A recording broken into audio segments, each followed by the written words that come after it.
ये psycho killer इस लड़की को किडनैप करके उसे एक तेज धारदार वाले चाकू से मारने वाला है। तभी वो साइको देखता है कि लड़की तो उससे बिल्कुल भी डर नहीं रही होती है। ये देखकर किलर एक दूसरे बड़े नाइफ को उठा लेता है, लेकिन लड़की उसे देखकर मुस्कुराने लगती है। तभी वो किलर लड़की से गुस्से में पूछता है कि तुम इतना मुस्कुरा क्यों रही हो। तभी लड़की किलर को बोलती है कि तुम मुझे नहीं मार सकते क्योंकि कुछ ही देर में मेरा बॉयफ्रेंड यहाँ पे आने वाला है। दरअसल इस लड़की का नाम दामिनी है, जो कि रेलवे स्टेशन पे अपने बॉयफ्रेंड का इंतजार कर रही होती है। तभी वहाँ पे ये साइको किलर आ जाता है, जो कि लड़की को बेहोशी का परफ्यूम सुंघा देता है, जिससे लड़की बेहोश हो जाती है। लेकिन बेहोश होने से पहले वो अपने बॉयफ्रेंड को आता देखती है। दरअसल लड़की का बॉयफ्रेंड एक ब्लाइंड इंसान है, जो कि किसी को देख नहीं सकता है। लेकिन जब किलर देखता है कि लड़की का बॉयफ्रेंड अंधा है, तो वो अंधे बॉयफ्रेंड के सामने उसकी गर्लफ्रेंड को उठा के ले जाता है। जैसे वो साइको किलर रेलवे स्टेशन से चले जाता है, तो गौतम को थोड़ा सा शक सा होने लगता है। वो दामिनी का नाम पुकारता और यहाँ वहाँ देखने लगता है, जिसके बाद उसे जमीन पे पड़ी हुई एक दामिनी की रिंग मिल जाती है, जिससे उसका शक यकीन में बदल जाता है कि दामिनी को किसी ने किडनैप कर लिया है। अब इसके बाद दोस्तों आगे क्या होने वाला चलिए देखते हैं। कहानी की शुरुआत इस सीन से होती है जहाँ पर ये साइको किलर एक लड़की को किडनैप कर लेता है। ये लड़की गौतम की गर्लफ्रेंड नहीं होती, बल्कि उससे पहले का सीन है। किलर लड़की को किडनैप करके उसे मार देता है और उसके सर को धड़ से अलग कर देता है और लड़की को मारने के बाद जाकर उसे एक सुनसान जगह पे फेंक देता है। जिसके बाद ये मामला पुलिस के पास जाता है और पुलिस इन्वेस्टिगेशन करने लगती है।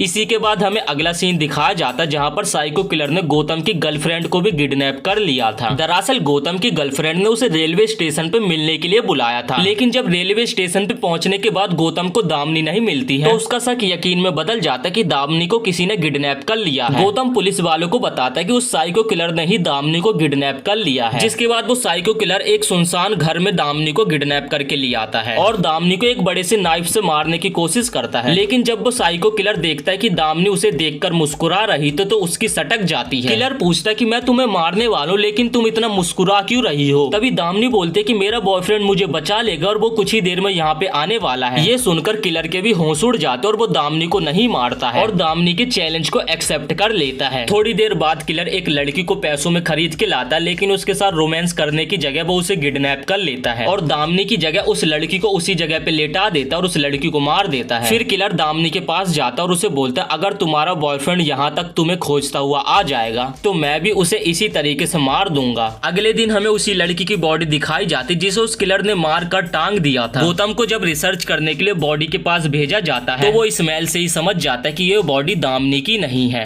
गौतम फौरन सुशीला नाम की साइकेट्रिस्ट के पास जाता है। साइकेट्रिस्ट के पास जाकर गौतम बताता है कि दामिनी अभी मरी नहीं है, वो अभी जिंदा है। तभी साइकेट्रिस्ट बोलते हैं कि ऐसा होना तो नहीं चाहिए, क्योंकि वो साइको जिसे भी किडनैप करता उन सभी को मार देता है। लेकिन दामिनी के केस में ऐसा क्या हुआ जिससे उस साइको किलर ने उसे नहीं मारा। तभी डॉक्टर बोलती कि 2 साल से पुलिस उस साइको को खोज रही है, लेकिन उसके ठिकाने का पुलिस को आज तक पता नहीं चला। जिसके बाद गौतम पुलिस स्टेशन पहुंच जाता मदद मांगने के लिए, लेकिन उसकी कोई बात नहीं सुनता। तभी पुलिस स्टेशन में एक अकबर नाम का कांस्टेबल होता है, जो कि एक्स थानेदार कमला के बारे में बताता है। कांस्टेबल बोलता है कि कमला मैम इस केस पे काम कर रही थी, वो तुम्हारी जरूर मदद कर सकती है। जिसके बाद गौतम उनके पास पहुंच जाता है। गौतम कमला से मदद मांगता है, लेकिन कमला उसे मदद करने के लिए मना कर देती है, क्योंकि कमला का एक एक्सीडेंट हो गया था जिसमें उसने अपने दोनों हाथ पैर को गवा दिया था। और गुस्से में आकर कमला उसे अनाप शनाप बक देती है और अब कमला यहाँ वहाँ जाने के लिए व्हील चेयर का सहारा लेती है। जिसके बाद गौतम कमला के गाल की पोजीशन देखता है और उसे एक जोर का थप्पड़ मार देता है। दूसरी तरफ पुलिस वाले भी उस प्रोस्टिट्यूट के इलाके में पूछताछ करने के लिए पहुंच जाते हैं। औरत बोलते कि कल रात रानी ने मुझे कॉल किया था और बता रही थी कि रात को वो अपने कस्टमर के साथ है, लेकिन ऐसा बोलने के बाद रानी वापस नहीं लौटी। महिला से फिर किलर के बारे में पूछताछ की जाती है। महिला बताती कि रानी बोल रही थी कस्टमर दिखने में काफी ज्यादा अच्छा है, जिससे पुलिस वालों को पता चलता है कि किलर एक अमीर आदमी है और वो रानी को कार में लेकर गया था। फिर उसी रात कमला अपनी माँ के साथ गौतम के घर पहुंच जाती है। इस बार कमला सोचकर आई थी कि वो गौतम की जरूर मदद करेगी और गौतम की मदद करके अब वो एक भी लड़की की जान जाने नहीं देगी। कमला गौतम को बोलती है कि सबसे पहले तो हमें इस केस की पूरी जानकारी लेनी पड़ेगी और हमें इस केस की जानकारी पुलिस स्टेशन ही जाके मिल सकती है और पुलिस स्टेशन से ही हमें सारी जानकारी लानी होगी। और कमला को ये भी मालूम था कि पुलिस स्टेशन में सबूत और डिटेल्स कहाँ पे रखा होगा। जिसके बाद रात के समय गौतम अपने हाथों में कैमरे को लेकर छानबीन करने के लिए पहुंच जाता है। तभी पीछे से एक आदमी आकर गौतम को पकड़ लेता है। तभी हमें दिखाया जाता है कि दरोगा अलमारी में कुछ भूल गए थे और वो वापस लेने के लिए आते हैं। फिर हमें दिखाया जाता है जो आदमी गौतम को पकड़ लेता वो हेड कांस्टेबल था, जिसने कि गौतम को एक्स कमला मैम के बारे में बताया था और उसने गौतम को छिपा दिया था। हेड कांस्टेबल गौतम की मदद करने के लिए सभी सबूतों की फोटोकॉपी कर लेते हैं और सभी सबूतों की जेरॉक्स कॉपी गौतम को दे देते हैं। फिर घर जाकर जब इन सभी सबूतों को डिटेल किया जाता है, फिर कमला को पता चल जाता है कि उस साइको किलर ने अभी तक कुल 14 लड़कियों को किडनैप कर चुका है। इसके बाद गौतम कमला एक्स दरोगा के साथ सभी विक्टिम्स के घर जाता है। घर जाके विक्टिम के पेरेंट्स से उनकी लड़कियों के बारे में पूछा जाता है। फिर आदमी बताता है कि घर आते उसकी लड़की को किडनैप कर लिया था। गौतम एक्स कमला दरोगा के साथ उस हर जगह पे जाता है जहाँ से लड़की को किडनैप किया था, और गौतम को अटपटा सा लगता है सभी क्राइम सीन पे एक बात कॉमन है, जहाँ से भी लड़कियों को किडनैप किया गया वहाँ पे एक डस्टबिन था, जिससे उन लोगों को लगता है कि डस्टबिन के पास जरूर उन लड़कियों ने कुछ ऐसी चीज देखी होगी जिससे वो किलर लड़कियों को आसानी से किडनैप कर पाता है। इसके बाद पास ही खेल रहे बच्चों से पूछने के बाद गौतम को पता चलता है सभी बच्चों ने एक रूपा नाम की लड़की को देखा था, जो कि डस्टबिन के पास उसके हाथ में एक पपी था। इस बात से गौतम और कमला थोड़े हैरान हो जाते हैं। तभी वो सोचने लगते हैं किलर सबसे पहले एक छोटे से पप्पी को खरीदता है और वो पप्पी को उस डस्टबिन के पास छोड़ देता है, और जब कोई लड़की उस पप्पी को लेने के लिए आती है तो वो किलर उस पप्पी को अपना बताता है, और वो किलर गाड़ी के पास लड़की को आने को बोलता है, और जैसी लड़कियां गाड़ी के पास आती है तो वो किलर उन लड़कियों को पकड़ लेता है। अगले दिन इसी प्लानिंग से वो किलर अगली एक लड़की को किडनैप करने वाला होता है, लेकिन वो किलर इस प्लान में सफल नहीं हो पाता है, क्योंकि कल गौतम ने ट्विटर पे सबको ट्वीट करके बता दिया था जिसे अगर कहीं रोड पे कोई कुत्ता दिखे तो उन लोगों से बच के रहे, और ये लड़की उस किलर के जाल में नहीं फंसती है। जिसके बाद इस मेल से डरा हुआ किलर हैकर के पास जाता है और हैकर से इस मेल को ट्विटर से डिलीट करने के लिए बोलता है, और मेल को डिलीट करवाने के बाद वो हैकर को मार देता है, और फिर वो साइको उस लड़की को भी किडनैप कर लेता जो सुबह उससे बच गई थी। किलर उस लड़की को किडनैप करके अपने साथ लाता और एक बार फिर उसे मार देता है, लेकिन इस बार वो लड़की को मारकर उस लड़की की बॉडी को गौतम के घर के बाहर छोड़ देता है, और बॉडी के साथ एक मैसेज भी होता है गौतम के लिए एडवांस हैप्पी बर्थडे का। गौतम को रिसर्च करने के बाद उस लड़की के शरीर से एक अजीब सी बदबू आती है, जिसके बाद वो कमला से कहकर एक व्हाइट पिग और एक काले पिग को लाने के लिए बोलता है। गौतम के कहने पर उसके सामने एक व्हाइट पिग और एक काले पिग को लाया जाता है, जिसके बाद गौतम बताता है कि उस लड़की की बॉडी से उसे पिग की खुशबू आ रही थी, और उससे पहले वाली लड़की की बॉडी से उसे व्हाइट पिग की खुशबू आ रही थी। जिसके बाद वो लोग व्हाइट पिग और काले पिग के फार्मों में जाकर छानबीन करने लगते हैं। दोस्तों, अगर आप इस वीडियो का पार्ट 2 देखना चाहते हो तो हमारे चैनल को सब्सक्राइब कर दो। पार्ट 2 आपको जल्द से जल्द देखने को मिलेगा।